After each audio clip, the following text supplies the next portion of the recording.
Assalamualaikum warahmatullahi wabarakatuh. Halo semuanya, perkenalkan nama saya Rafina Imzakia dari kelas Akuntansi 4 B Universitas Pekalongan. Pada kesempatan kali ini, saya akan menjelaskan materi tentang ekuitas pemegang saham untuk memenuhi tugas mata kuliah Akuntansi Keuangan 2. Jadi, yang dimaksud dengan ekuitas pemegang saham adalah hak atas kekayaan atau nilai yang tertahan dalam perseroan. Apabila dilihat dari sudut pandang kesatuan usaha, ekuitas pemegang saham adalah utang perseroan kepada pemegang saham. Oleh karena itu, ekuitas pemegang saham dapat juga dipandang sebagai gambaran hubungan yuridis antar perseroan dengan pemegang saham. Ada 3 kategori yang merupakan bagian dari ekuitas pemegang saham. Yang pertama ada modal saham atau modal dasar. Yang kedua ada tambahan modal disetor atau modal yang melebihi nilai pari atau nilai ditetapkan. Yang ketiga ada laba ditahan. 2 kategori yang pertama, yaitu modal saham dan tambahan modal disetor, merupakan modal kontribusi atau disetor. Sementara laba ditahan merupakan modal yang diperoleh perusahaan. Ketiga kategori tersebut dilaporkan dalam bentuk ikhtisar pada laporan posisi keuangan atau neraca perusahaan. Laba ditahan. Laba ditahan adalah modal yang berasal dari dalam perusahaan, yaitu kumpulan laba dan rugi sampai saat tertentu sesudah dikurangi dividen yang dibagi dan jumlah yang dipindahkan ke rekening modal.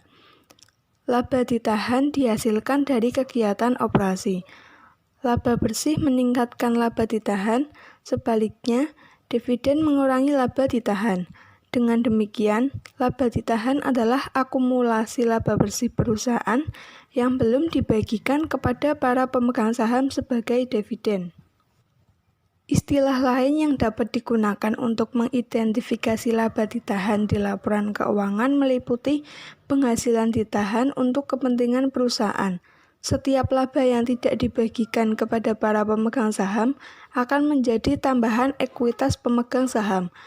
Dalam pembukuan, laba tidak dibagi menunjukkan saldo sebelah kredit dan dalam laporan posisi keuangan atau neraca disajikan di sebelah pasifa. Laba tidak dibagi dapat digunakan untuk yang pertama, pembayaran dividen kepada para pemegang saham, yang kedua untuk penutupan kerugian, yang ketiga cadangan untuk tujuan tertentu, dan yang keempat untuk rekapitulasi. Laporan laba ditahan ada 2, yang pertama tanpa pencadangan laba ditahan, dan yang kedua dengan pencadangan yang tidak dicadangkan. Saldo laba ditahan tidak boleh dianggap sebagai surplus dalam kas atau sisa kas untuk dividen, karena penghasilan yang ditahan dalam perusahaan dan kas terkait yang dihasilkan dari penghasilan tersebut biasanya digunakan oleh manajemen untuk mengembangkan atau memperluas kegiatan operasi. Akan tetapi, saldo laba ditahan tidak akan berpengaruh. Akibatnya, seiring berjalannya waktu, saldo akun laba ditahan biasanya akan semakin berkurang keterkaitannya dengan saldo akun kas. Selanjutnya ada kebijakan dividen. Dividen merupakan transfer sejumlah nilai dari perusahaan kepada pemegang saham atau pembagian laba ditahan kepada para pemegang saham. Nilai yang ditransfer tersebut biasanya merupakan aktiva perusahaan. Namun, tidak selalu dividen yang dibagikan kepada para ekuitas pemegang saham tergantung dari kondisi keuangan atau likuiditas dari perusahaan yang bersangkutan. Di samping itu, laba ditahan untuk tujuan operasi atau dividen untuk likuidasi tidak dapat dibagikan kepada para ekuitas pemegang saham. Dividen merupakan distribusi kekayaan perusahaan. Pembagian dividen umumnya didasarkan pada akumulasi laba, yaitu laba ditahan atau tambahan modal yang disetor. Dividen dibagi dalam 2 bentuk. Yang pertama ada cash dividend atau dividen tunai, yaitu dividen yang dibagikan dalam bentuk uang tunai. Yang kedua ada stok dividen atau dividen saham, yaitu dividen yang dibagikan dalam bentuk saham. Ada 5 jenis dividen. Yang pertama, dividen tunai atau kas, yaitu dividen yang dibayarkan kepada para pemegang saham berupa uang tunai. Yang kedua, ada dividen properti, biasanya dalam bentuk surat berharga perusahaan lain yang dimiliki oleh perusahaan, persediaan, atau aktiva lainnya. Dapat berupa barang dagang, real estate, atau investasi. Yang ketiga ada dividen scrip atau dividen hutang, janji tertulis untuk membayar sejumlah tertentu di waktu yang akan datang. Hal ini disebabkan saldo kas yang ada tidak cukup. Dividen ini bisa berbunga dan juga bisa tidak berbunga. Dividen scrip timbul apabila laba ditahan itu saldonya mencukupi untuk pembagian dividen, tetapi saldo kas yang ada tidak cukup. Yang keempat ada dividen likuidasi. Dividen likuidasi adalah dividen yang sebagian merupakan pengembalian modal dan bukan dari laba ditahan. Dividen likuidasi dicatat dengan mendebet rekening pengembalian modal yang dalam neraca dilaporkan sebagai pengurang modal saham. Yang terakhir ada dividen saham, yaitu pembagian tambahan saham tanpa dipungut bayaran kepada para pemegang saham sebanding dengan saham-saham yang dimiliki. Adapun tujuan dari dividen saham ada 3, yaitu yang pertama, untuk menahan laba secara tetap, yaitu dengan mengkapitalisir laba, tidak dibagi dan dikreditkan modal saham. Yang kedua, pembagian dividen tanpa menggunakan pembayaran tunai atau aktiva yang diperlukan untuk modal kerja dan ekspansi. Dan yang ketiga, untuk menaikkan jumlah lembar saham yang beredar sehingga harga pasarnya akan turun. Ukuran dividen saham ada 2, yaitu dividen saham kecil dan dividen saham besar. Dividen saham kecil yaitu kurang dari 20% dari saham perusahaan yang diterbitkan, dicatat pada nilai pasar wajar. Sedangkan dividen saham besar yaitu lebih dari 20-25% dari saham perusahaan yang diterbitkan, dicatat pada nilai nominal. Dividen saham biasa dapat dibagi menjadi 2, yaitu dividen saham biasa dan dividen saham spesial.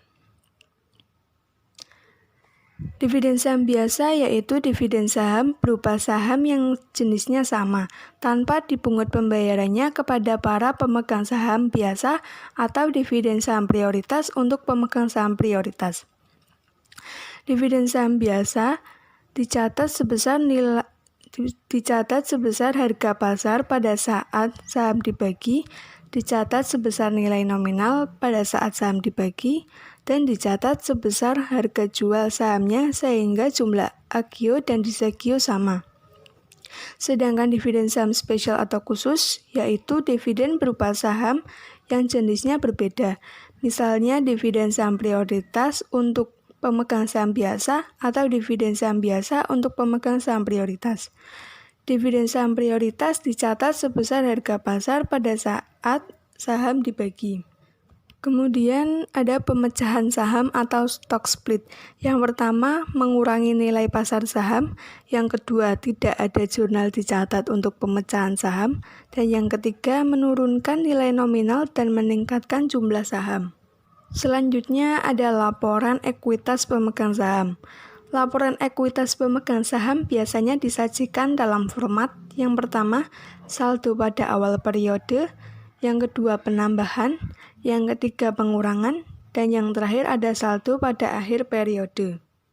Jadi, kesimpulan pada materi kali ini adalah ekuitas merupakan bagian hak pemilik dalam perusahaan, yaitu selisih antara aktiva dan kewajiban yang ada, dan dengan demikian tidak merupakan ukuran nilai jual perusahaan tersebut.